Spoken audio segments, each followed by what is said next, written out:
Ellos se abstienen de la Eucaristía y de la oración porque no confiesan que la Eucaristía es la carne de nuestro Salvador Jesucristo, que padeció por nuestros pecados y que el Padre en su bondad resucitó. ¿La Eucaristía es qué? La Eucaristía es la carne de nuestro Salvador Jesucristo. No es un símbolo. Ahí no dice en ninguna parte que es un símbolo. Eucaristía, carne de nuestro Señor, jerarquías, comunidad, iglesia. Y sin embargo mete la palabra símbolo para encajarlo a su doctrina. ¿Sí? Bueno, acá veo el video que me envió nuestro hermano Pedri. Aquí está. Trata sobre la Eucaristía. Y aquí está hablando Bruno de Cristiano Crítico. Hace tiempo lo reaccionamos a Bruno. Vamos a reaccionarlo nuevamente. Vamos a ver qué nos dice en este video. A mí me gusta mucho su canal porque es muy respetuoso. Sí, es muy respetuoso. Yo creo que esta persona si hace apologética seria, si hace apologética protestante, más allá que estemos de acuerdo o no, esta persona hace apologética protestante seria, respetuosa, académica, no muy profunda, pero sí podemos decir que es seria, ¿sí? No he visto este video, la verdad, no lo he visto, pero conociendo ya la calidad del contenido de su canal, me imagino más o menos que puede presentar. Pero igual, bueno, vamos a analizar. Vamos a ver. Cena del Señor y lo que representa, Al el principio. significado de la Cena del Señor y lo que representa ha sido algo discutido por los cristianos por siglos. Por un lado, hay quienes dicen que en la Cena del Señor, en la Eucaristía, Jesús está presente en los elementos del pan y del vino. Y en el otro extremo, hay quienes dicen que la Cena del Señor es únicamente un recuerdo, es un símbolo que representa la muerte de Cristo, su obra salvífica. Pero ¿quién tiene razón? Hace poco hice un video explicando la postura católico-romana, la postura de la transubstanciación, o cuanto menos su entendimiento a la luz de la Biblia, entendimiento con el que yo estoy en desacuerdo, pero en este video quiero ir al lado histórico. Quiero explicar y mostrar cómo los cristianos de los primeros siglos han entendido la Cena del Señor y ver qué cosa podemos afirmar sobre ellos con certeza y qué cosa no. Así que si este tema te interesa, quédate hasta el final.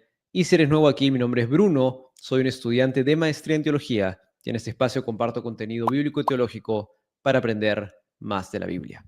Y lo que vamos a ver... Yo les diría algo. Ojalá existieran más canales protestantes como este. Sinceramente. Ojalá existieran más canales protestantes como este. Porque lo que existe de canales protestantes en YouTube es más que todo anticatolicismo. Más que todo fanatismo.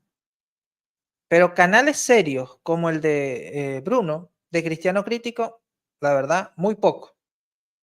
Creo que son contados con los dedos de las manos. Con los dedos de las manos. O sea, podemos decir que es 3, 4, 5 canales protestantes pueden ser reconocidos como serios. ¿Sí? Más allá, repito, que estemos de acuerdo o no con su contenido, es una forma de presentar lo que el protestantismo cree. ¿Sí? Yo por eso le digo, cuando veamos un canal protestante hay que hacerlo sin sesgo, hay que hacerlo sin pensar que es anticatólico, ¿no? Ya después uno se va a dar cuenta si es anticatólico o no. En este caso no considero que Bruno sea anticatólico. Me parece que él presenta su postura de una forma respetuosa, objetiva desde su punto de vista, aunque suena un poco contradictorio, ¿no? Pero se puede analizar. O sea, se puede realizar un intercambio con esta persona. Lo que pasa es que Bruno obviamente no está en el mundo de los debates. Y ya entiendo el por qué. ¿Sí? Porque, como les digo, yo tampoco estoy en el mundo de los debates porque no veo que exista realmente personas con quien debatir. Y las personas con las que se podría debatir no les gusta debatir. Que es como en este caso Bruno. Si en algún momento yo llegara a debatir sería con una persona así como él, porque sé que va a ser respetuosa, va a ser una persona que conozca del tema. Pero bueno, acá vamos a analizar sus argumentos. Vamos a ver cuáles son sus argumentos. Dice por acá, no, Bruno predica la teología de la negación y la ideología protestante. Bueno, es que el protestantismo obviamente se basa en la negación. Y la ideología protestante, pues sí, o sea, la cosmovisión protestante, la forma de ver el protestante ciertos temas. Pero vamos a escuchar a ver. Van a ser cada una de las menciones importantes de los primeros siglos de la iglesia Ok. con respecto a la cena del Señor. Es decir, qué se dijo desde el primer siglo hasta el siglo II y III sobre la cena del Señor. ¿Cuáles son las citas que tenemos de primera mano? Lo que llamamos los padres apostólicos y los padres apologistas. ¿Y por qué digo esto y por qué hago toda esta introducción? Porque un primer error que hay que evitar es confundir el término padres de la iglesia. Padres de la iglesia es un término sumamente amplio que incluye a cristianos de renombre importantes y documentos de la iglesia desde el primer siglo hasta el sexto siglo, séptimo Octavo. siglo, octavo siglo. Y aquí está el problema. Cuando hablamos de padres de la iglesia, muchas veces usamos un término paraguas que abarca distintas épocas. En realidad, un periodo de 800, 900 años. Lo que yo voy a hacer en este video es mostrar lo que los primeros cristianos creyeron sobre esto, lo que ellos entendieron sobre esto. Me parece. Comenzando por la Didache. La Didache es el primer documento eclesial extrabíblico reconocido por todos los cristianos, que era un manual, una especie de handbook para plantadores de iglesias, para instruir a nuevos creyentes. Hay algo de discusión sobre cuál era su función, pero lo que la gran mayoría cree es que era un documento dinámico que fue construido a lo largo del tiempo para instruir, para enseñar. En pocas palabras, la Didache fue el primer catecismo de la iglesia. Sin dar tanta vuelta. La Didache fue el primer catecismo de la iglesia. Y estamos hablando del año 70 después de Cristo. Por lo tanto, no podemos ver desarrolladas todas las doctrinas, sino que se ven algunas doctrinas, algunas disciplinas que en ese momento estaban presentes en la iglesia. Eso es la Didache. A nuevas iglesias, nuevas sedes, cómo practicar la fe, en qué cosa debían creer. Y la mayoría ubica la Didache entre el año 50 después de Cristo y 70 después de Cristo. 70 Es diré. decir, incluso antes de que se termine de componer el Nuevo Testamento. Digo, la mayoría lo ubica en esta época porque hay quienes Y acá hago una pausa. ¿Por qué razón yo no creo en la sola escritura? Y justamente la Didache va a ser un argumento. Porque no solamente existían los escritos que ahora conocemos como canónicos, los escritos que ahora conocemos como Sagrada Escritura, sino que habían otros escritos que la iglesia también usaba. ¿Se dan cuenta cómo se derrumba la sola escritura fácilmente? La sola escritura y el solo escritura se derrumban fácilmente. Porque yo no puedo aceptar solamente los 27 libros del Nuevo Testamento en el siglo I, cuando en realidad habían otros escritos que también eran cristianos. Pues entonces, ¿cómo sabría yo cuáles son inspirados y cuáles no? ¿En qué me puedo basar yo para decir que la Didache no era un escrito inspirado por Dios o no era Sagrada Escritura? ¿Se dan cuenta? Lo que me lleva a buscar una autoridad que me diga cuáles son los libros que son sagrados, cuáles son los libros que son inspirados por Dios y cuáles no. Punto. Eso me lleva a aceptar la autoridad de la iglesia.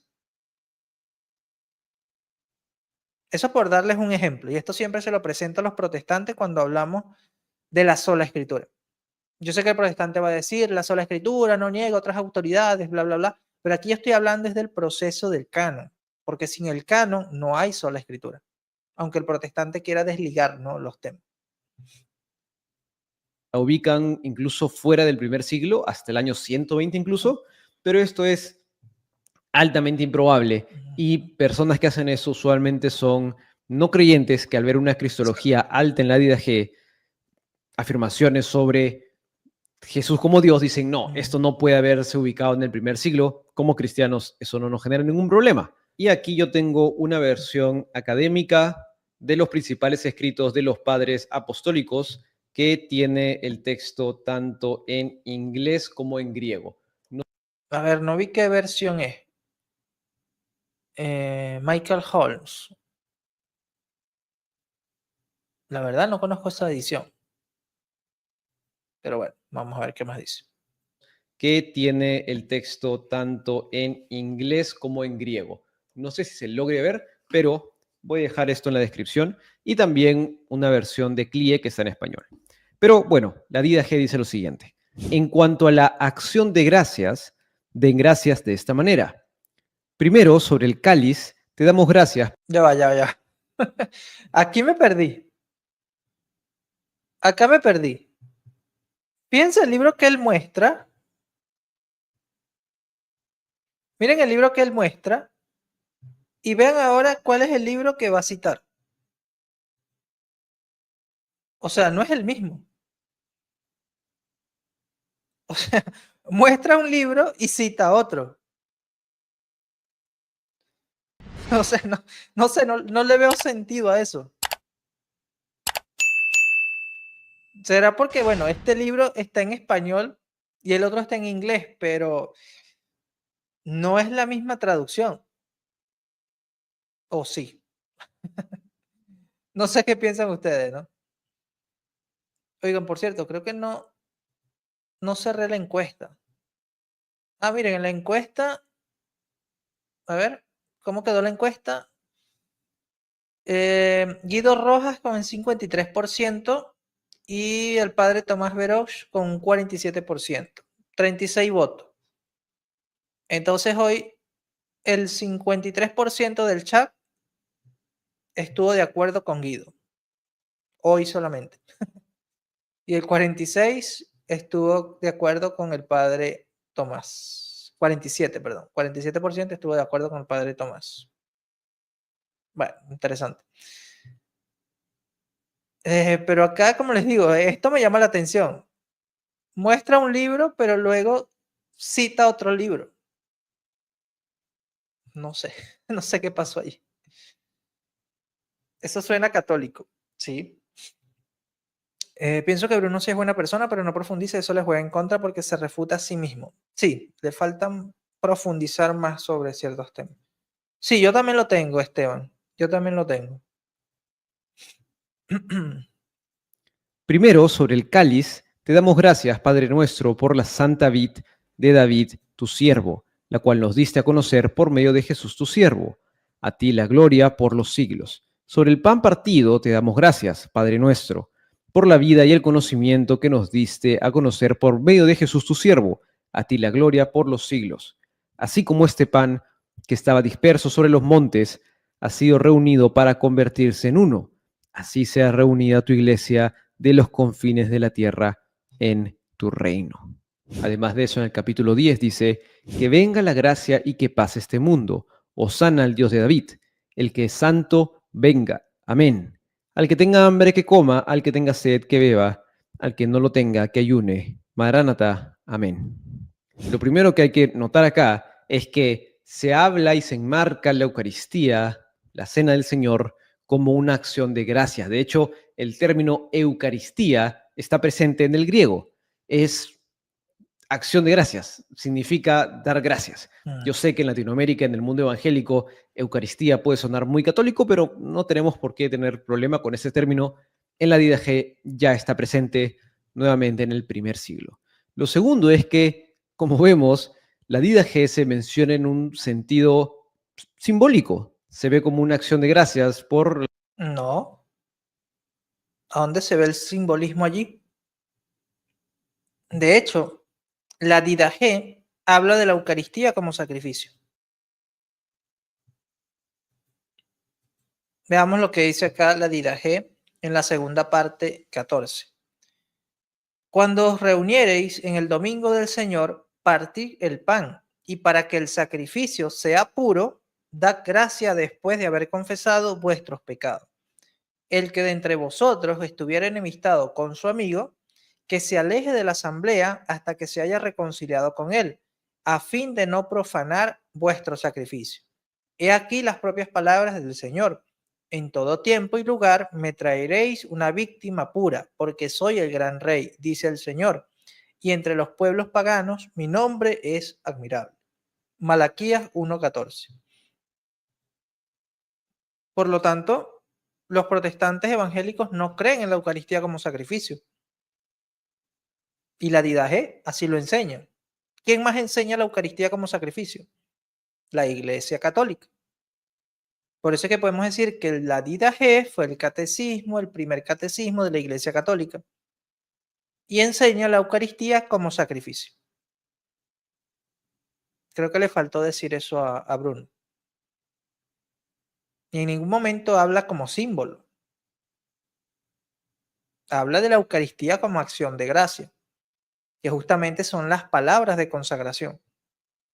Pero no niega su presencia real y más que todo cuando habla del sacrificio.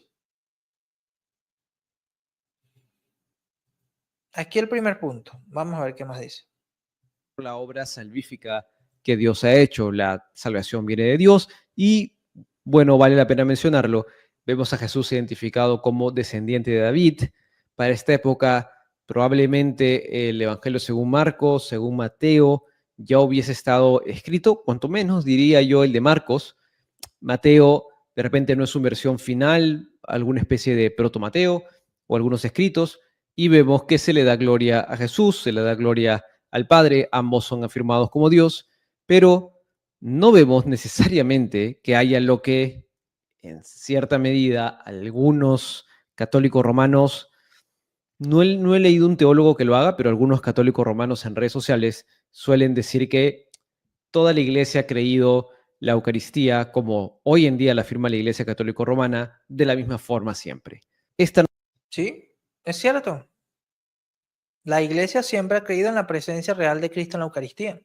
Solamente que va a haber un desarrollo en la comprensión de esta presencia. Y en cierto momento se usa el término transustanciación para explicar que lo que tú ves como pan no es pan, sino que es el cuerpo y la sangre de Cristo.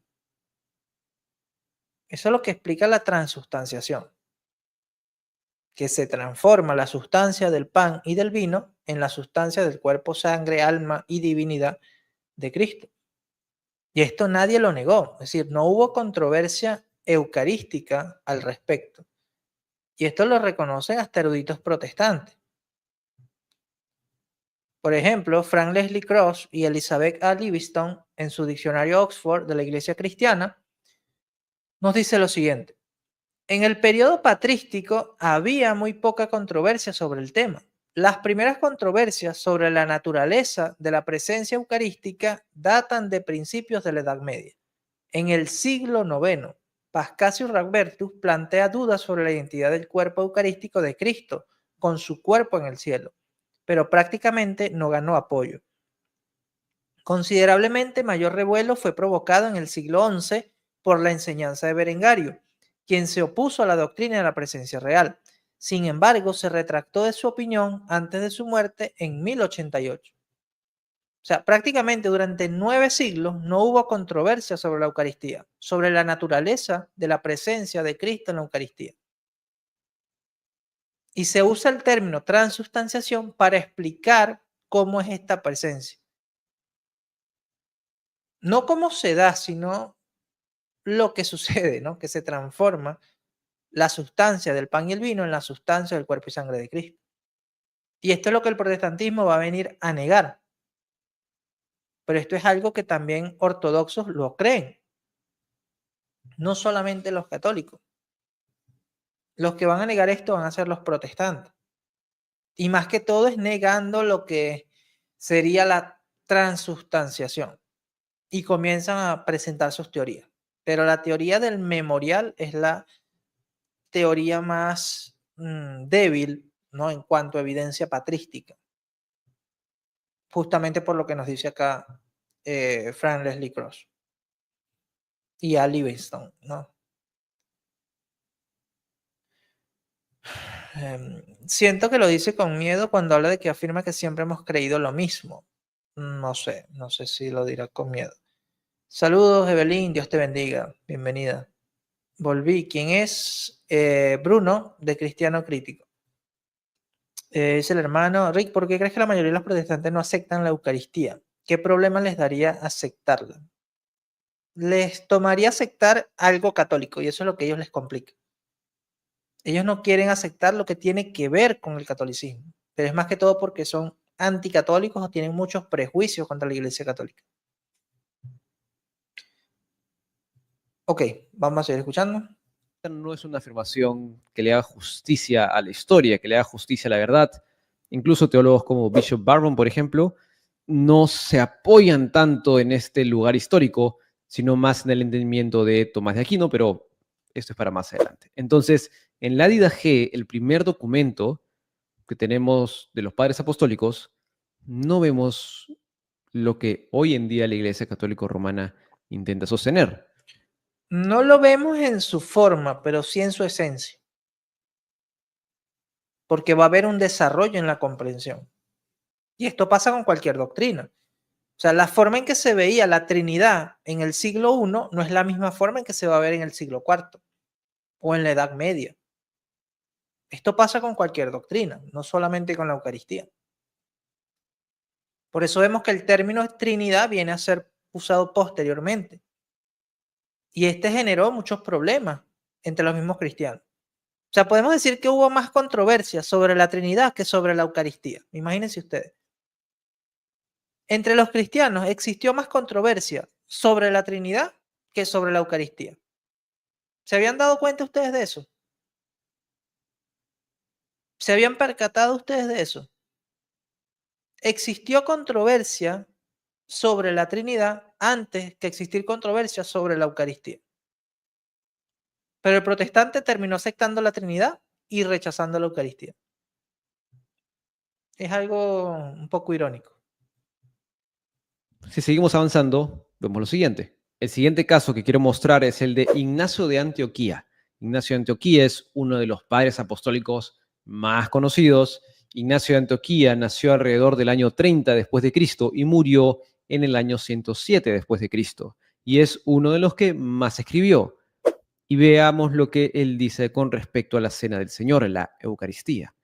En su carta a los Efesios, en el capítulo 20, dice: procurad, pues, reuniros con más frecuencia para dar gracias a Dios y glorificarlo, porque cuando os reunís con frecuencia, se destruyen los poderes de Satanás, se disuelven sus obras de perdición, ya que la concordia de vuestra fe aniquila su fuerza y su ruina se realiza con vuestra piedad. No hay nada mejor que la paz, por la cual toda guerra, visible e invisible, es destruida. Esforzaos, pues, por usar de una sola Eucaristía, porque una es la carne de nuestro Señor Jesucristo y un cáliz para reunirnos en una sangre, un solo altar, como uno es el obispo junto con el presbítero y los diáconos, mis consiervos, para que todo lo que hagáis. ¡Wow! Aquí vemos mucha enseñanza católica. Acá en esta cita vemos mucha enseñanza católica. Vamos a desglosar esta cita. Vamos a desglosar esta cita. Dice, procurad pues reuniros con más frecuencia para dar gracias a Dios y glorificarlo. Acá se muestra la importancia de estar en la iglesia, de vivir en comunidad, de congregarte. No es solamente yo y Dios, o Dios y yo, no. Aquí se está hablando justamente de congregarse, reunirse como iglesia. ¿Y por qué? Porque cuando os reunís con frecuencia, se destruyen los poderes de Satanás. Aquí la importancia de congregarse en la iglesia. Lo está diciendo San Ignacio de Antioquía. Se disuelven sus obras de perdición, ya que la concordia de vuestra fe aniquila su fuerza y su ruina se realiza con vuestra piedad. No hay nada mejor que la paz, por la cual toda guerra visible e invisible es destruida. Esforzados pues, y aquí viene la parte de la Eucaristía, ¿no? Dice, esforzados pues por usar de una sola Eucaristía. Es una sola Eucaristía. Porque una es la carne, no dice lo que simboliza, ¿no? Sino la carne de nuestro Señor Jesucristo y un cáliz para reunirnos en una sangre. Y acá viene la parte importante, un solo altar. Y si hay un altar, hay sacrificio. Si hay un altar, es porque hay sacrificio. San Ignacio de Antioquía hablaba del sacrificio eucarístico, lo que no creen los protestantes. Y luego dice, como uno es el obispo. Fíjense la importancia de estar en comunión con el obispo. Y San Ignacio de Antioquía va a decir, ¿no? Hay Eucaristía donde está el obispo porque ahí está Jesucristo. Y acá viene otra parte interesante porque dice, como uno es el obispo, junto con el presbítero y los diáconos. Aquí está la triple jerarquía. Obispo, presbítero y diácono. Esto no existe en el protestantismo. En la Iglesia Católica encontramos al obispo, al presbítero y al diácono. Por eso hablamos de una jerarquía. La triple jerarquía. El ministerio del orden. Y dice, como uno es el obispo junto con el presbítero, es decir, el sacerdote está en comunión con el obispo y los diáconos, que son mis consiervos, dice Ignacio. Y recordemos que Ignacio era obispo. Para que todo lo que hagáis sea según Dios. Acá hay mucha eclesiología católica. Aquí hay mucha enseñanza católica. En esta cita, nada más, si vamos a leer todas las obras de San Ignacio de Antioquía, podemos encontrar cantidad de enseñanzas católicas. Pero nada más en esta vemos la Eucaristía, vemos la triple jerarquía, vemos la importancia de reunirse como iglesia. No sé, o sea, no sé qué es la parte que no ven los hermanos protestantes acá. Pero vamos a ver qué dice Bruno. Sea según Dios. Entonces, Ignacio de Antioquía está relacionando la Eucaristía, que es un símbolo. ¿De dónde saca lo de símbolo? Ahí no está diciendo en ninguna parte que es símbolo. Lo de símbolo lo estás añadiendo tú, Bruno. Ahí dice claramente, es la carne de nuestro Señor. Exacto, exactamente, Irais. Con decir es la carne de nuestro Señor, explica que no es símbolo. O sea, y símbolo de una manera como lo entiende ahora el protestante. Porque el término símbolo se puede entender de otra manera en la época patrística. Vamos a ver qué más dice. Trae colación, trae memoria, aunque yo sé lo que esto implica, trae memoria la obra salvífica de Dios, la obra salvífica que se realiza en la persona de Jesucristo, como una señal, como una manifestación de unidad. Entonces él dice, así como hay una sola Eucaristía, nosotros debemos permanecer unidos como iglesia. Esto es lo que escribe Ignacio de Antioquía en su carta a los Efesios. Ahora, Ignacio de Antioquía escribió más, escribió otra carta, por ejemplo, a los esmirniotas, a la iglesia de Esmirnia. Y sobre la cena del Señor dice lo siguiente: ellos se abstienen de la Eucaristía y de la oración porque no confiesan que la Eucaristía es la carne de nuestro Salvador Jesucristo, que padeció por nuestros pecados y que el Padre en su bondad resucitó. ¿La Eucaristía es qué? La Eucaristía es la carne de nuestro Salvador Jesucristo.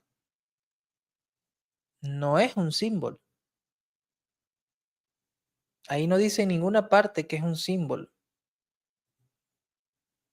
Eucaristía, carne de nuestro Señor, jerarquías, comunidad, iglesia. Y sin embargo mete la palabra símbolo para encajarlo a su doctrina. ¿Sí? Pero bueno, él trata de defender su postura protestante, pero la verdad no se puede defender con esos textos. Gracias, Marimar, por ese superchat. Dios te bendiga y te multiplique. Gracias a los que, bueno, pueden enviar su superchat, sus me gustas, aquellos que se hacen miembros de Patreon, también se les agradece, ¿no? Porque ayudan mensualmente a este ministerio. Sigamos acá. Por tanto, los que contradicen el don de Dios mueren en sus disputas. Conviene, pues, apartarse de tales hombres y ni siquiera hablar de ellos en público o en privado. Tener cuidado de no compartir con ellos ni hablar de sus doctrinas. Mejor es guardar silencio y tener a Dios que hablar y ser impíos. En esta carta, Ignacio de Antioquía sí dice sobre la Eucaristía que es la carne de nuestro Salvador Jesucristo. En Ahí está. Listo, se acabó, ¿no? Está diciendo que es la carne del Señor, no un símbolo de la carne del Señor. Incluso dice que hay un grupo, ellos, que no son cristianos, que se abstienen de la Eucaristía y de la oración y que confiesan que la Eucaristía no es la carne de nuestro Señor Jesucristo. Entonces Ignacio de Antioquía, de la misma forma que hace la Escritura, que hace la Biblia, cuando Jesús dice, este es verdaderamente mi cuerpo, este es verdaderamente mi sangre, dice, esto es la carne de nuestro Salvador Jesucristo. Ignacio de Antioquía está recitando, está trayendo a colación el Nuevo Testamento. Ahora, aquí nos tenemos que preguntar, ¿Ignacio de Antioquía está entendiendo lo mismo que la Iglesia Católica entiende hoy en día? ¿Ignacio de Antioquía entiende esto únicamente como algo memorial? Yo creo que no, para ambas cosas. Ignacio de Antioquía parece tener un lenguaje algo más fuerte que únicamente traer a memoria, sino que dice, esta es la carne de nuestro Señor Jesucristo. Ujú. Ahora, ¿podría ser esto realmente representa la carne de nuestro Señor Jesucristo? Ibas bien, Bruno, ibas bien. Fíjense que ahí está como la duda.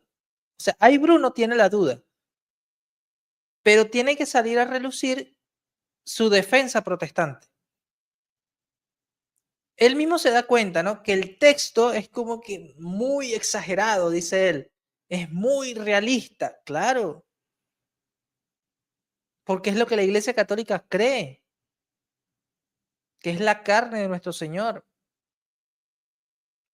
Que el pan, cuando es consagrado, se convierte en el cuerpo de nuestro Señor, la carne de nuestro Señor. Y él mismo lo dice, o sea, está recitando el Nuevo Testamento. Es terrible, ¿no? El sesgo protestante. Pero quiero tratar de entenderlo. O sea, quiero tratar de entenderlo, pero tiene que ser un poco más honesto allí. O sea, no quedarse en buscar defender su postura protestante, sino dejar que el texto, pues, diga lo que dice. No hacer eisegesis, hacer exégesis. Y yo sé que Bruno sabe qué es esto. Exacto, Marimar. Iba bien, pero le prendió su chic protestante. Hasta Jesús lo explica que es carne de verdad en San Juan 6, 52, 59. Exacto, Irai. Eso que son pura Biblia, pero no hacen lo que dice la Biblia. Es que eso es lo que a mí, la verdad, me desilusiona del protestantismo. Yo puedo encontrar muchas cosas buenas en el protestantismo, pero en su esencia, su naturaleza, ¿no? No puedo ser protestante, simplemente.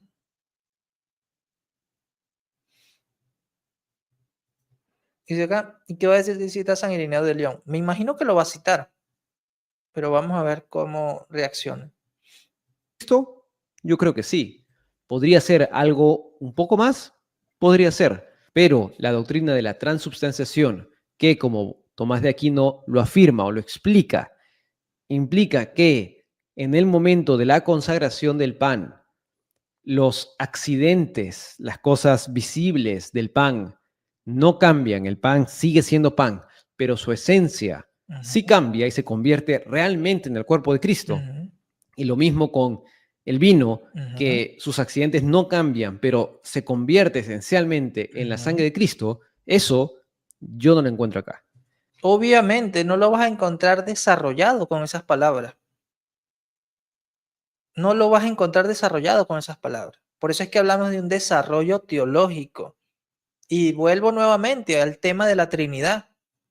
La forma en como Ignacio entendía la Trinidad no es la misma forma como lo va a definir el Concilio de Nicea, de Constantinopla.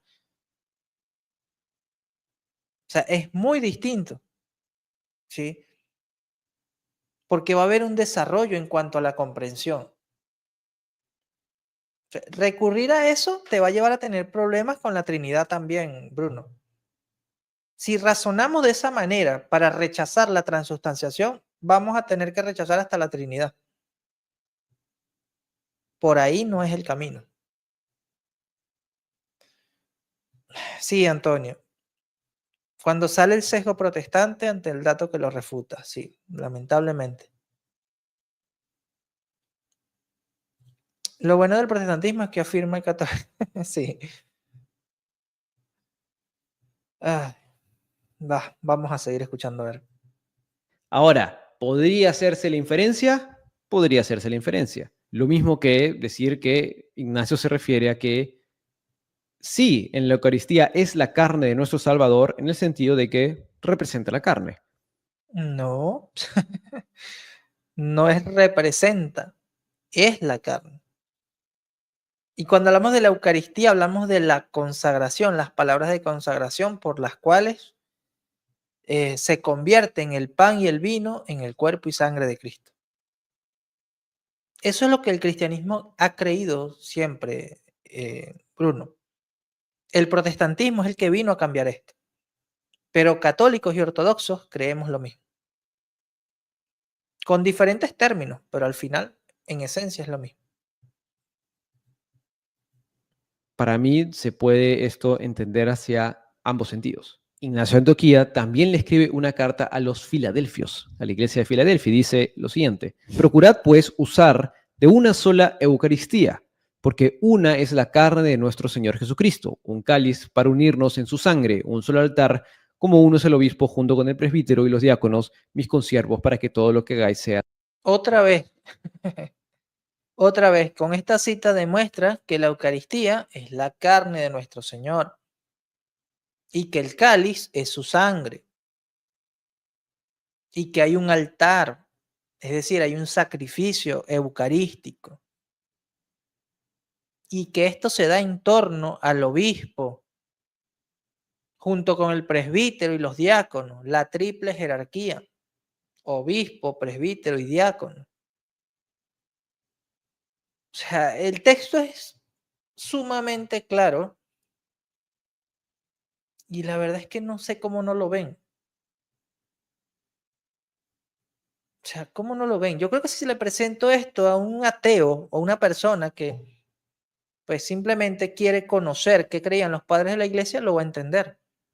Pero si hay un sesgo o un prejuicio detrás, imposible. Según Dios. Nuevamente, el argumento aquí, lo que está tratando Ignacio de Antioquía, es la unidad. Es, oigan, seamos uno solo, un solo cuerpo, porque el cuerpo es uno, la sangre es una. Lo está usando de forma metafórica realmente, y eso está muy bien. Es No solamente metafórica, está dando la enseñanza de cómo se debe entender la Eucaristía en torno al obispo, al presbítero, los diáconos. Eso es lo que estamos viendo acá. simplemente un argumento que le está usando. Y finalmente, en su carta a los romanos dice: deseo el pan de Dios, que es la carne de Jesucristo, de la descendencia de David, y por bebida quiero su sangre, que es amor incorruptible. ¿Qué más quieren? O sea, ¿qué más citas quieren? El pan de Dios. ¿Qué es el pan de Dios? La carne de Jesucristo, que desciende de David. Fíjense esta parte, cuando dice de la descendencia de David, está hablando de la parte humana también. ¿Y qué es la parte humana? La carne, el cuerpo. O sea, más claro que esto no sé qué puede leer. Más claro que esto no sé qué puede leer. Y no dice nada de símbolo, representación, ¿no? En este caso Ignacio no. Quizás otros padres usan el término símbolo, pero no niegan tampoco la presencia real. También puede ser, Yash. Puede ser también. Pero yo digo que si Bruno sigue profundizando y, bueno, es honesto con el texto, con lo que lee, va a terminar siendo católico. Y cuidado si no termina siendo apologeta católico. Hay que orar por él, ¿sí? Hay que orar por él. Nuevamente, trayendo a colación lo mismo que vemos en Juan. Dice, deseo el pan, deseo la carne de Jesucristo, la sangre de Jesús, y esto tiene relación, es amor incorruptible. En mi opinión, está trayendo a colación lo mismo que dice Juan. ¿Esto significa transubstanciación? Yo no lo veo. ¿Esto significa únicamente? Pero él se enfoca mucho en la transustanciación como término, pero no en lo que significa la transustanciación, que es la presencia real de Cristo. En eso es lo que él tiene que enfocarse. No sé, la verdad. No he visto los comentarios. No sé. Increíble cómo los protestantes se atreven a reducir las mismas palabras de nuestro Señor Jesucristo a un mero símbolo. Sí, triste. ¿Un recuerdo? Tampoco lo veo tan así, pero tampoco veo transubstanciación nuevamente. El siguiente escrito de los padres apostólicos es Primera de Clemente, que algunos lo asignan a Clemente de Roma, de repente no fue él realmente, pero ¿Cómo? O sea, que primera de Clemente no es de Clemente. Ahí sí estamos como que un poco mal. Quizás segunda de Clemente, sí, no es de Clemente, pero primera de Clemente sí. La carta de Clemente a los Corintios sí. O no sé si aquí se confundió. O puede ser que yo me esté confundiendo. Puede ser, no sé. Pero vamos a ver qué cita. dice lo siguiente que realmente no toca el tema. Dice, al sumo sacerdote se le asignan funciones propias, a los sacerdotes se les da su lugar, a los levitas les corresponde su ministerio y el laico está sujeto a los mandamientos laicos. Cada uno de nosotros, hermanos, ofrezca su propio orden con buena conciencia los dones, presentación en los tiempos establecidos. Clemente de Roma, en Primera de Clemente, está escribiendo desde la iglesia de Roma a la iglesia de Corinto y está respondiendo a un problema de liderazgo de la iglesia de Corinto que es sumamente problemática. Y en toda esta discusión, realmente no escribe explícitamente sobre la cena del Señor, sobre la Eucaristía, sino que va más al liderazgo. ¿Por qué lo leo y por qué no simplemente lo obvio? Para que vean que no todos los padres apostólicos escribieron sobre eso. Hay algunos que sí, como hemos leído, pero no todos. Entonces, tampoco es que sea un tema cerrado en los primeros años, sino que Pero no entiendo por qué lo citó. O sea, si no trata sobre la Eucaristía, ¿por qué lo cita? Eso es lo que no entiendo. Que alguien me explique, ¿no? Aquí les coloco esto, ¿no? Aquí les pregunto, ¿qué hubieran hecho ustedes? Sí, porque la verdad no sé por qué lo citó, sinceramente. Muéstranos los comentarios. Vale, al finalizar vamos a ver los comentarios. Vamos a ver algunos comentarios. River sí lo sabe, lo que pasa es que le gusta ser protestante porque Bruno es más emocional que honesto. Bueno, sí, ciertamente sí veo que es un poco emocional, ¿no? Y de hecho en los gestos se puede ver que no está muy convencido. Por eso les digo que hay que orar por él. Hay que orar por él para que, bueno, se abra, ¿no? Se abra la verdad a los datos que se le presenten y no busque solamente confirmar el protestantismo en sí, sino que sea honesto con los datos y la información. más bien la costumbre es repetir, resumir, explicar a veces en cierta medida lo que el Nuevo Testamento dice y lo que se ha aprendido por tradición oral y tradición escrita también. Lo mismo sucede Esa parte es importante. Lo que se ha aprendido por tradición oral y por tradición escrita. Bye bye, solo escritura. ¿Sí? Aquí Bruno acaba de refutar solo escritura. Existe la tradición oral y la tradición escrita, y es lo que enseñaba la iglesia. Era de esas dos formas. Y todavía la iglesia enseña de esas dos formas. O la parte oral o la parte escrita. con la epístola de Bernabé, que es otro de los escritos reconocidos de los padres apostólicos y que es escrito en la segunda mitad del primer siglo y que tampoco tiene este tema incluido. Luego de esto, realmente tenemos que pasar a los padres apologistas. Los padres apologistas ya entran en el segundo siglo. El primero conocido de ellos es Justino Mártir, Justino Mártir. que nace al comienzos del segundo siglo y muere alrededor del 165 después de Cristo. Y estamos hablando que hay cierto espacio, sí, no mucho, entre el Nuevo Testamento y estos escritos. Y Justino Mártir dice lo siguiente: después de terminadas las oraciones, nos saludamos unos a otros con un beso. Luego, al que preside entre los hermanos se le trae pan y una copa de agua y vino mezclados. Y tomándolos, da alabanza y gloria al Padre del universo por el nombre del Hijo y del Espíritu Santo, y ofrece una acción. Una pregunta sincera. ¿Cuántos acá son ex protestantes? ¿Cuántos acá en el chat son ex protestantes? Es más, voy a hacer una encuesta. A ver, voy a hacer una encuesta acá.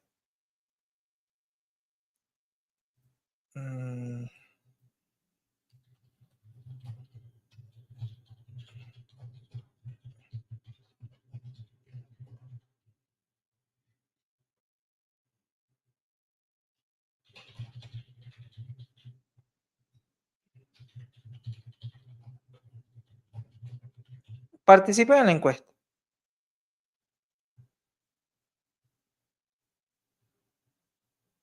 Participen en esta encuesta. A ver, pero mientras vayan comentando. Esteban dice: yo, apenas el mes pasado abracé la fe católica. Bienvenido, hermano. Que Dios te bendiga y bueno, te ayude a mantenerte firme en la fe, ¿no? Y ser católico es algo para valientes, no es algo para cualquier persona, porque sabes que vas a ser atacado, criticado, difamado, pero bueno, todo eso es nada comparado con la gloria que Dios nos va a reservar, ¿no?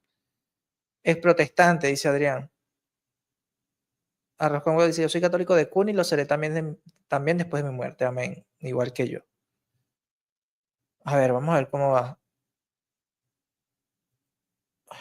¿Cómo va acá? Es protestante, un 25%, católico de toda la vida, un 75%,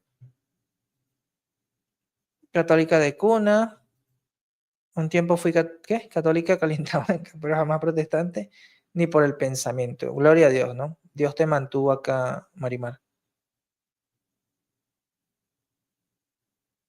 Amén, amén, amén. ¿Por qué les hago esta pregunta? O mejor dicho, ¿por qué tengo curiosidad de saber si fueron protestantes? Porque quiero saber si en sus cultos se ve esto. En sus cultos evangélicos protestantes se ve esto. Esteban, si me puede responder, Adrián. En los cultos protestantes se ve esta estructura. ¿Se realiza esto? ¿O dónde vemos que se realiza esto? Que dice acá. ¿Dónde vemos que se realiza esto que dice San Justino Mártir? ¿Dónde vemos esto? En un culto protestante para nada, ¿verdad? Esto lo vemos en la liturgia católica. En la liturgia católica vemos esto. En la misa vemos esto. Podríamos verlo en la iglesia ortodoxa también, pero no en el protestantismo, o en tal caso en los luteranos y anglicanos, pero con algunas diferencias. Por ahí nos damos cuenta de que la iglesia primitiva era muy distinta a lo que es el protestantismo o el neoprotestantismo. ¿Qué dice? Después de terminadas las oraciones, nos saludamos unos a otros con un beso, ¿sí? Luego, al que preside entre los hermanos se le trae pan y una copa de agua y vino mezclados. Y tomándolos, de alabanza y gloria al Padre del universo, perdón, da alabanza y gloria al Padre del universo por el nombre del Hijo y del Espíritu Santo. Y ofrece una acción de gracias, Eucaristía, prolongada por haber sido hechos dignos de estas cosas por Él. Y al terminar las oraciones y la acción de gracia, todo el pueblo presente aclama diciendo amén. Y esto lo podemos ver en una liturgia católica. ¿Sí? ¿Qué dice por acá? Gigi Ávila lo hacía. Sí, cómo no. Y en la iglesia de Troya Palmariana, pero eso no. Ah, bueno, obviamente, ¿no? Los palmarianos se copiaron. Bruno se refuta el solito. Sí, sí. Wow. Sigamos acá. De gracias, Eucaristía, prolongada por haber sido hechos dignos de estas cosas por Él. Y al terminar las oraciones y la acción de gracias, todo el pueblo presente aclama diciendo amén. Esta es la primera mención del escrito de Justino Mártir en su primera apología sobre la Eucaristía. Es nuevamente una acción de gracias y no hay una señal puesta en primera instancia como lo más importante es que entiendas que es la sangre de Jesucristo y que es el cuerpo de Jesucristo. Creo que te faltó leer algo, Bruno. Creo que te faltó leer esto, que es muy importante para entender qué decía San Justino Mártir. Esto también lo enseñaba San Justino Mártir. Dice lo siguiente: porque no como pan común ni bebida común los recibimos, pero puesto que Jesucristo, nuestro Salvador, se encarnó por la palabra de Dios y tuvo carne y sangre para nuestra salvación, así también como se nos ha enseñado, el alimento que se ha convertido en la Eucaristía por la oración eucarística establecida por Él y por el cambio, transmutación, del que se nutre nuestra sangre y nuestra carne. Es a la vez la carne y la sangre de ese Jesús encarnado. Primera Apología 66 de San Justino Mártir. Ahí está muy claro, Bruno. Existe un cambio en el pan y el vino después de las palabras de consagración, después de la oración eucarística. Ya cuando empiezas con San Justino Mártir, ya no puedes ir para atrás. San Justino Mártir enseña lo que va a ser llamado transustanciación posteriormente. Vamos a ver qué más dice Bruno. Pero Justino Mártir continúa. Y este alimento se llama entre nosotros Eucaristía, de la cual a nadie le es lícito participar, sino al que cree que son verdaderas las cosas que enseñamos, y que ha sido lavado con el lavamiento para la remisión de los... Esta parte también es importante, pero hay algo que me llama la atención. Bruno no da la referencia. Yo les doy referencia, Bruno no les ha dado ni una sola referencia. Solamente cita, pero no da referencia. No dice qué obra, no dice, o no lo coloca, ¿no? Me parece que no he escuchado que diga las referencias en sí, pero debería por lo menos colocarlo por acá, así como nosotros lo colocamos acá, ¿no? Acá yo coloco Primera Apología 66 de San Justino Mártir, pero no veo que Bruno lo haga, o sea, sí es muy difícil de corroborar la cita. Sin embargo, vamos a asumir, ¿no?, las citas que él trae, porque las está trayendo de Alfonso Ropero. Dice lo siguiente: y este alimento se llama entre nosotros Eucaristía, de la cual a nadie le es lícito participar, sino al que cree que son verdaderas las cosas que enseñamos. Por eso es que una persona que no es católica, que no ha hecho su primera comunión, no puede comulgar, no puede participar de la Eucaristía, porque no cree que son verdaderas las cosas que enseña la iglesia. ¿Se dan cuenta? ¿Se dan cuenta de esto? ¿Por qué la iglesia no permite que comulguen personas que no son católicas? Porque no creen que son verdaderas las cosas que enseñamos. Y por eso tiene que haber un catecumenado. Tiene que haber una catequesis. La persona que va a comulgar tiene que confesar y creer todo lo que la iglesia católica cree y enseña. Y obviamente, como dice acá, y que ha sido lavado con el lavamiento para la remisión de los pecados y la regeneración. Esto es el bautismo. ¿Sí? Por eso yo siempre le digo, hay protestantes que dicen que creen lo mismo sobre el bautismo. No, hay protestantes que no creen que el bautismo regenera. Pero el cristianismo cree que el bautismo regenera. Y acá está un ejemplo. Fíjense qué otra doctrina podemos sacar de este texto. La regeneración bautismal. Cuando dice que ha sido lavado con el lavamiento para la remisión de los pecados y la regeneración, este es el bautismo. Por lo tanto, el bautismo regenera. Y luego dice, y vive como Cristo nos enseñó. Esto es haciendo la voluntad de Dios, que conocemos mediante la iglesia. Yo estoy igual, Josh. Ya no me quedó claro. ¿Los católicos tienen razón o no tienen razón? O sea, Bruno está citando textos que apoyan la postura católica. Pero él trata de darle otro entendimiento. Y trato de entenderlo, pero no me es posible. Ya que a mí me gusta ser más objetivo, basarme en los datos. No entiendo, la verdad. Como les digo, hay que orar mucho por él. Hay que orar mucho por él. A ver, en los votos, dice bendecida, solo tenemos 12 votos. ¿Eres protestante? Un 23% dicen que sí, un 77% católicos de toda la vida. Vale, perfecto. Sigamos perseverando en nuestra fe, ¿sí? Ok, vamos a seguir escuchando. Los pecados y la regeneración, y vive como Cristo nos enseñó.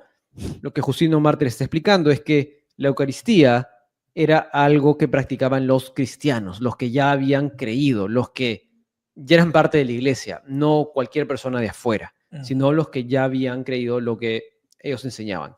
Hay que recordar, y no lo dije hace un rato, que los apologistas escribieron justamente para dar razón de la fe cristiana, para explicar la fe cristiana a aquellos que no la entendían o que la atacaban o que trataban a los cristianos como únicamente una rama del judaísmo o como gente únicamente marginada en la sociedad.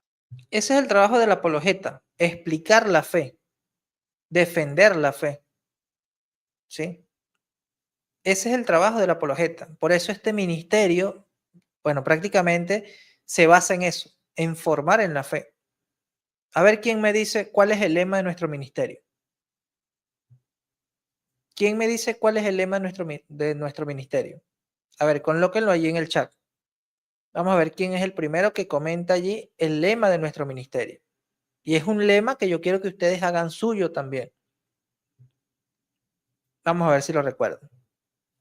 Y Justino Mártir y todos los apologistas dicen, no, nosotros tenemos una fe razonable, nosotros podemos ser gente pensante y por eso escriben esto. Y Justino Mártir continúa y dice, porque no recibimos como pan común ni bebida común, sino que de la misma manera que Jesucristo nuestro Señor Salvador, hecho carne por la palabra de Dios, tuvo carne y sangre para nuestra salvación, así también se nos ha enseñado que el alimento sobre el cual se ha dado gracias por oración de la palabra que viene de él, y por el cual nuestra sangre y carne son alimentadas mediante la transmutación, ese alimento es la carne y sangre de aquel mismo Jesús encarnado.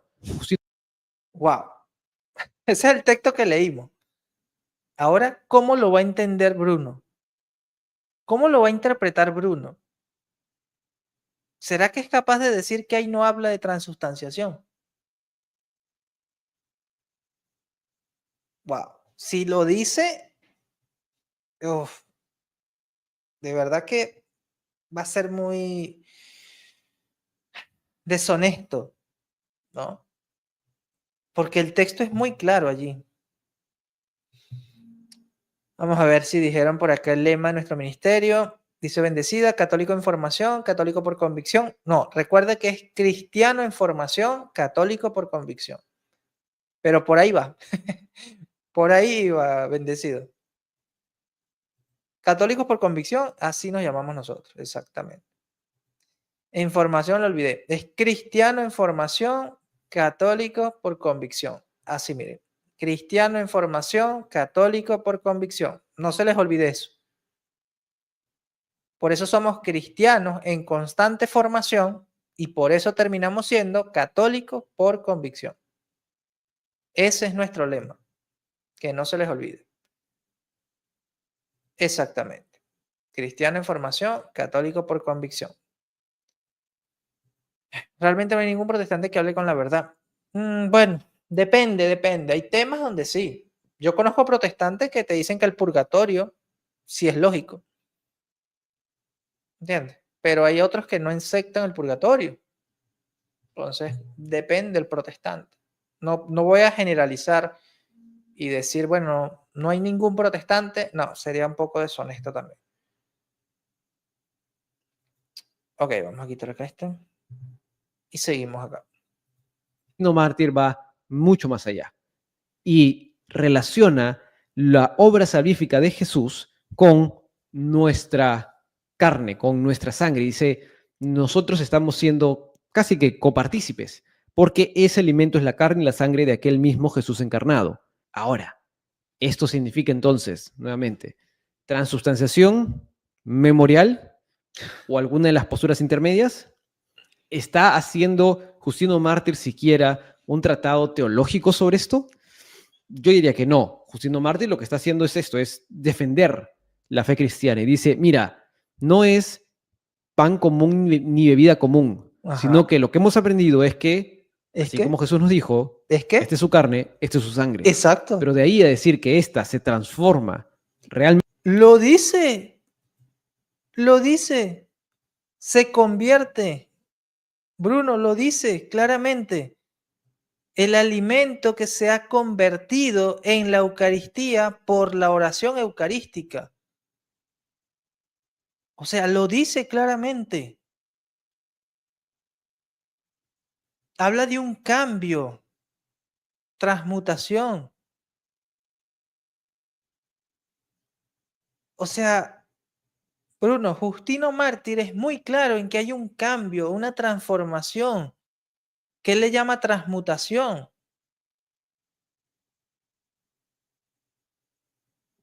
O sea, de verdad, no, de verdad, no puedo creerlo. en el cuerpo de Cristo que está sentado a la diestra del Padre, yo no lo veo. Pero Justino Mártir sí ve. Él no lo ve, pero Justino Mártir sí lo dice.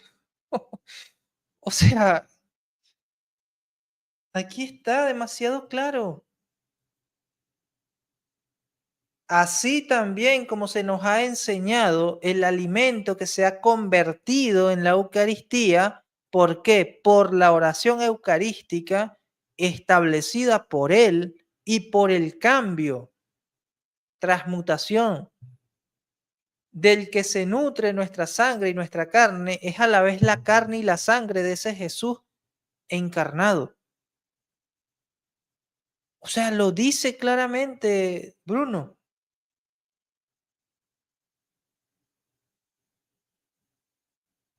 De verdad no puedo creer que lo esté negando. O sea, el texto es demasiado claro. Es más, yo veo a Bruno como que no estoy muy seguro, estoy dudando, pero aún así lo niega.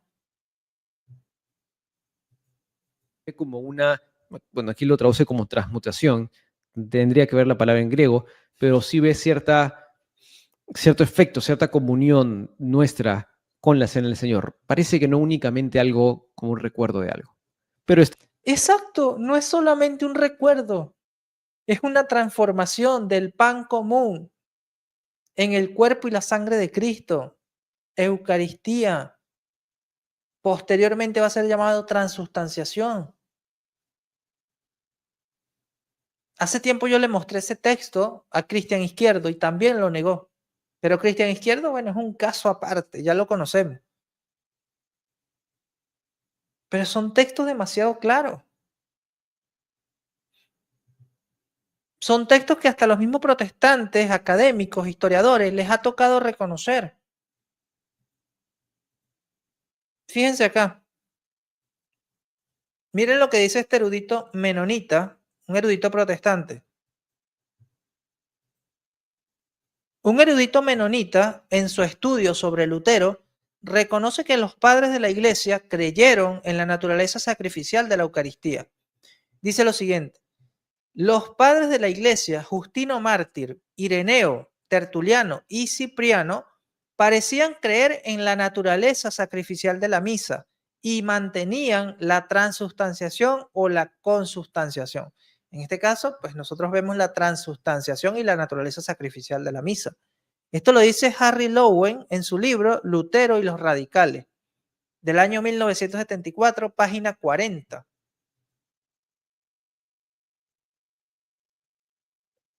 O sea, hasta académicos protestantes tienen que reconocerlo.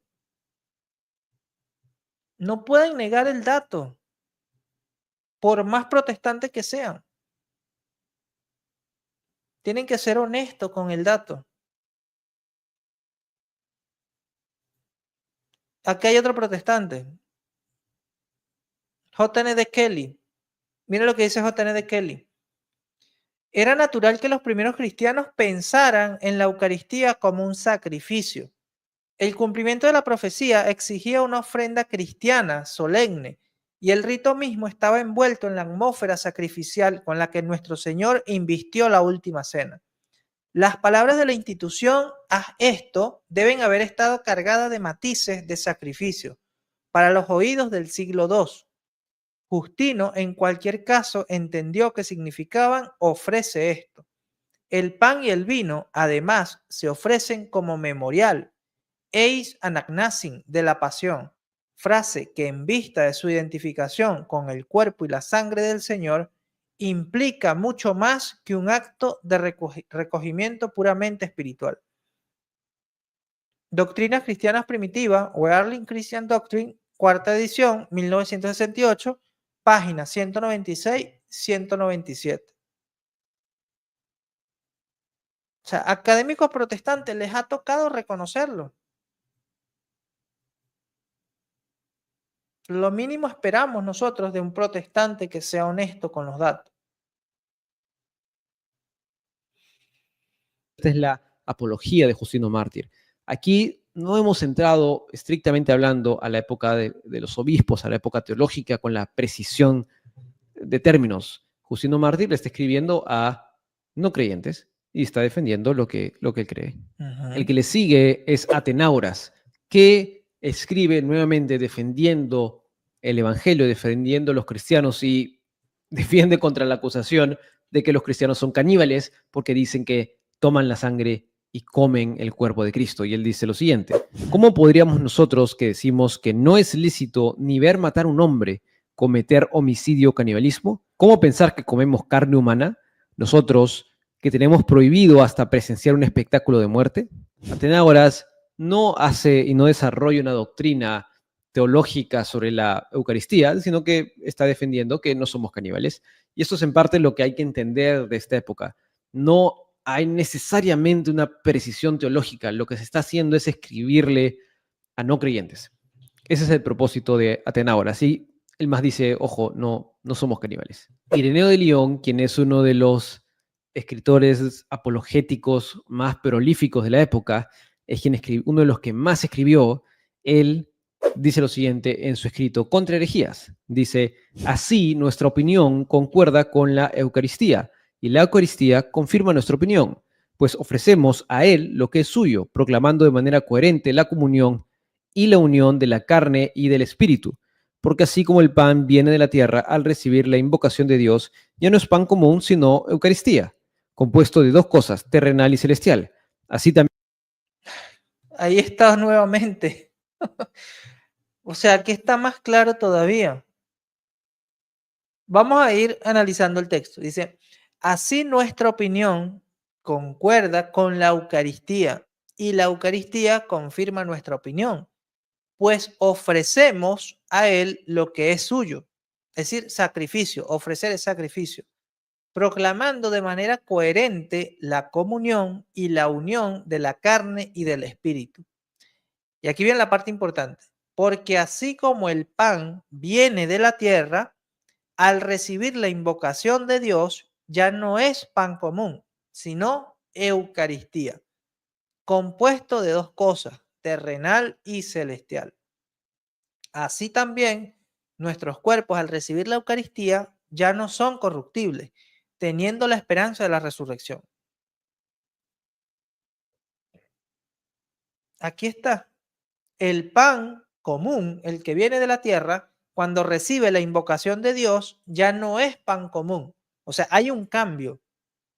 Y este cambio es lo que la iglesia va a llamar transubstanciación posteriormente.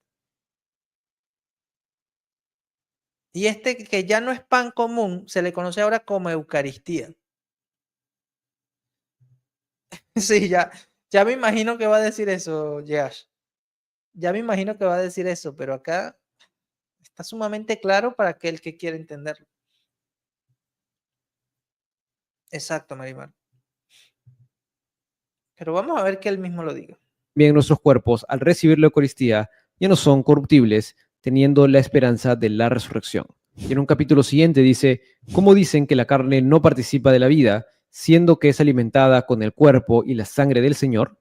El cáliz mezclado con vino y el pan, al recibir la palabra de Dios, se hacen Eucaristía, es decir, el cuerpo de Cristo por el cual se nutre y se sostiene la sustancia de nuestra carne y sangre. Ireneo de León se acerca un poco más a lo que luego en la Edad Media se construye. Ireneo de León ata la comunión que hay en la acción de gracias, en la Eucaristía, con nosotros. Es decir, hay un elemento comunitario, hay un elemento de santificación, podríamos decir, como lo entiende Ireneo, en la participación de la Eucaristía. Eso es lo que Ireneo está queriendo decir. Ahora, el capítulo 5, él dice esto de el cáliz mezclado con el vino y el pan, al recibir la palabra de Dios, se hacen Eucaristía, se hacen... ¿Qué más? O sea, aquí es donde viene esto.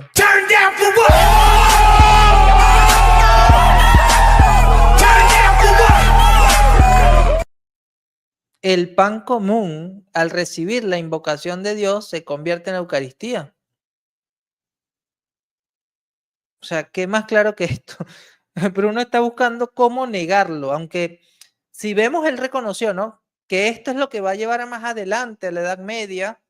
O sea, en otras palabras, él está reconociendo que la Edad Media se va a basar pues en las palabras de Ireneo, ¿no? En el mismo pensamiento. A ver qué más va a decir. acción de gracias. Y luego dice, es decir, el cuerpo de Cristo, Ujú. por el cual se nutre y se sostiene la sustancia de nuestra carne y nuestra sangre. Ajá. Es decir, Ireneo León sí entiende que hay esta relación de santificación, que es similar a lo que Calvino, por ejemplo, en la Reforma sostiene. Él dice que los sacramentos, porque él mantiene la terminología usada hasta ese momento, sí confieren gracia santificante, mas no salvífica. Es decir, entiende él y algunos otros que en la cena del Señor, en la Eucaristía, Dios hace algo en nosotros. No algo en el sentido místico, pero sí el Espíritu Santo que mora en todo creyente, obra y nos ayuda a continuar en el camino de santificación. Recordemos que Calvino, por ejemplo, entiende que la justificación y la santificación son inseparables. Entonces, él puede hablar en esos términos si todo el que participa de la Eucaristía es una persona que ya ha confesado y que es creyente. Pero él rechaza la doctrina de la transubstanciación, que habla de este convertir de esencia, pero mantenimiento de los accidentes, que está usando sin duda la filosofía aristotélica, que es lo que usa Tomás de Aquino. Pero esto que dice Ireneo de León se parece a lo que, por ejemplo, dice Calvino. Compararlo con lo que dice Calvino, porque Calvino no cree que hay un cambio. Él cree que hay una presencia sacramental solamente. Pero Justino Mártir, Ireneo de León, hablan de un cambio. Del pan común al pan de vida o el pan de Dios, que es la Eucaristía. Y esto es después de las palabras de consagración, de la oración eucarística. No veo allí una similitud con lo que cree Juan Calvino, aunque se han tratado de buscar formas de de ver que Calvino sí creía igual que la transubstanciación, aunque no usara el término, pero bueno, eso ya es otra discusión. Un chico con un poco de estudio cree, intenta, se atreve a refutar a los padres y doctores de la iglesia. Por Dios. Ay, sí, bueno. ¿Qué vamos a hacerle, no? ¿Qué dice José?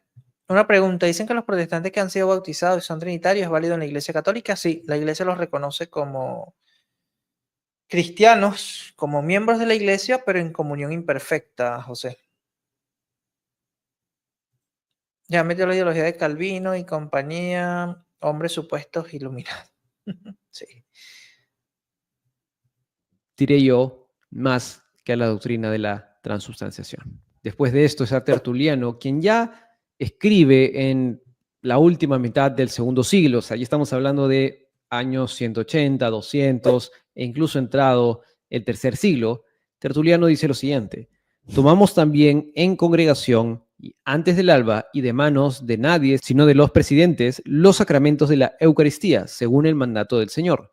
Tenemos cuidado de no dejar caer nada de la copa ni perder migaja alguna del pan. Sigue y dice: la carne se alimenta del cuerpo y de la sangre de Cristo para que también el alma se sacie de Dios. Habla de, nuevamente, en mi opinión, esta gracia de santificación en donde Dios opera en la comunión de la Eucaristía, de la acción de gracias. Y finalmente tenemos a Orígenes. Orígenes es quien escribe hasta ya entrado el tercer siglo. Orígenes escribe más o menos hasta el año 250 después de Cristo, es decir, ya mucho más entrado el tercer siglo, un poco antes de la época de los obispos, y Orígenes es conocido por ser el primero que desarrolla la teología per se con un método sumamente alegórico. Dice lo siguiente: dice, nosotros tenemos un símbolo de acción de gracias hacia Dios en el pan que llamamos Eucaristía, el cual es tomado en memoria del cuerpo del Señor. Y los que lo reciben con mente pura son santificados en alma y cuerpo. Y del mismo modo oramos para que nos sea concedido recibirlo con corazón puro y vida irreprochable, a fin de que el pan se nos convierta en beneficio y no en condenación. En este escrito, Orígenes ve casi explícitamente la Eucaristía como un símbolo de acción de gracias. Y también lo ata con esta santificación, ¿no? Con un trabajo, algo que hace Dios en nosotros. Ninguno de ellos lo puede explicar. Vamos a ver qué más dice Orígenes. Orígenes dice lo siguiente: nosotros, empero, solo damos gracias al Hacedor del universo y comemos los panes ofrecidos con hacimiento de gracias y oración sobre los dones, panes que en virtud de la oración se convierten en cierto cuerpo santo que santifica también a los que lo toman con pura intención. ¿Creía Orígenes en la transubstanciación? Él habla de un cambio, ¿no? Orígenes habla de esta conversión, que los panes se convierten después de la oración o en virtud de la oración en el cuerpo santo que santifica también a los que lo toman. ¿Será que va a citar este texto también, Bruno? Vamos a ver. Porque la Biblia no lo explica, pero Orígenes ve un símbolo y ve santificación. Además de eso, Orígenes en su comentario al Evangelio de Mateo dice lo siguiente: si todo alimento que entra por la boca sale y va al vientre, como dice el Señor, no se entienda esto del pan eucarístico, que es santificado por la palabra de Dios y la oración, y que según la parte material va al vientre, pero por la palabra que se añade es provechoso al alma que lo recibe con fe. Por tanto, no desperdiciemos ese alimento que santifica tanto el cuerpo como el alma si es recibido con disposición digna.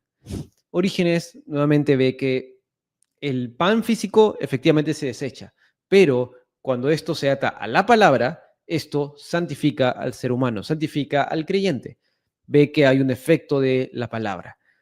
Nuevamente, aquí esto es únicamente memorial. o es transubstanciación, o es las posturas del medio. Para mí no queda tan claro. Orígenes es complicado, porque es muy, muy alegórico. Parece que tiene una alta estima por la Eucaristía, pero no le atribuye el impacto, el efecto de la santificación al elemento físico, sino más bien al acompañamiento de la palabra. Me parece que eso es lo que hace. Te faltó leer este texto. Si lees este texto, vas a entender que sí, que Orígenes sí entiende que los panes ofrecidos con hacimiento de gracias y oración sobre los dones, panes que en virtud de la oración se convierten en cierto cuerpo santo que santifica también a los que lo toman con pura intención. Y esto se lo explica Celso en su libro Octavo 33. Le falta leer eso a Bruno.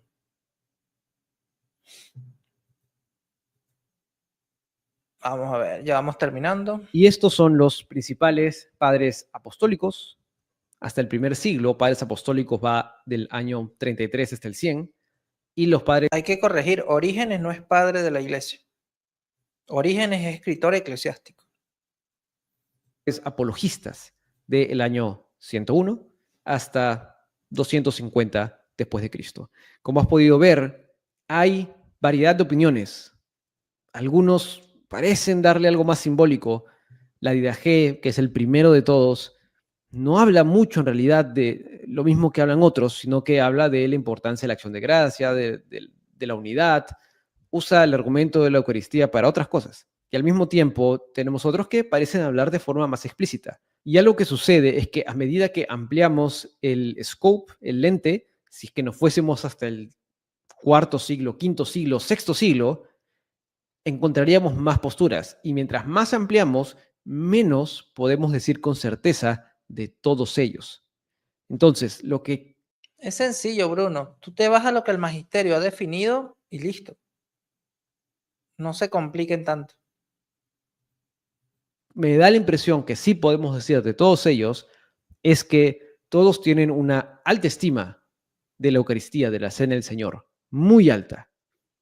Muchos de ellos entienden que hay un elemento de santificación.